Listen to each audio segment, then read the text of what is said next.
Hello বন্ধুরা, কেমন আছেন? আশা করি সবাই ভালো আছেন। আজকে আপনাদেরকে একদম সহজ নিয়মে পেটিকোট কাটা শিখাবো। তো অবশ্যই ভিডিওটা দেখবেন, দেখলে খুব সহজেই শিখতে পারবেন। যারা একদম নতুন ভিডিও দেখে কাজ শিখতে চান, এই ভিডিওটা শুধুমাত্র তাদের জন্য। এখানে আপনার 2.5 গজ কাপড় আছে। 2.5 গজ কাপড় থাকলে আপনারা এখান থেকে 9 ইঞ্চি কাপড় নিয়ে নেবেন আলাদা। 9 ইঞ্চি কাপড় নেবেন।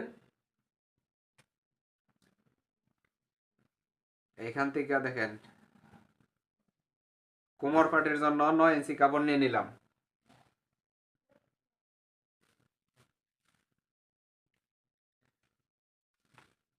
দেখেন এখান থেকে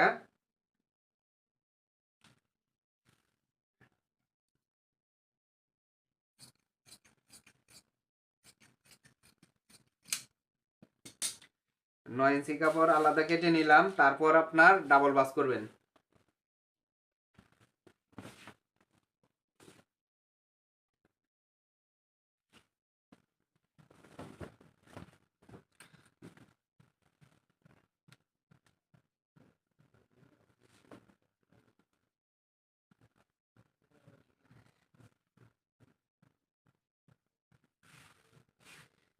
এখন দেখেন, উপরের যে মাপের এই জায়গার থেকে আপনার 1.5 ইঞ্চি পরিমাণ, আর এখানে আপনার 42 ইঞ্চি লং।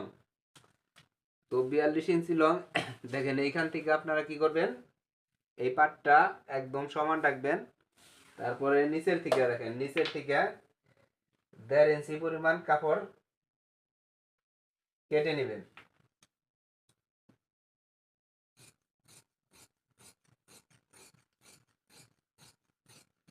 এই কাপড়টা আপনার ফিতার জন্য। যারা ভিডিও দেখে কাজ শিখতে চান, আমাকে ফলো করবেন আর বেশি বেশি করে শেয়ার করে দিবেন।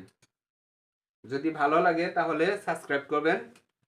এখন দেখেন, এখান থেকে যেভাবে আছে এভাবেই এইখান থেকে আপনার 6.5 ইঞ্চি নিলাম, আর এখান থেকে 6.5 ইঞ্চি। তো যাদের কোমর 38 কি 40 তাদের জন্য এখানে আপনার 6.5 ইঞ্চি নেবেন। আর যাদের কোমর 36 34 তাহলে 5.5 কি 5 নিলেই হবে।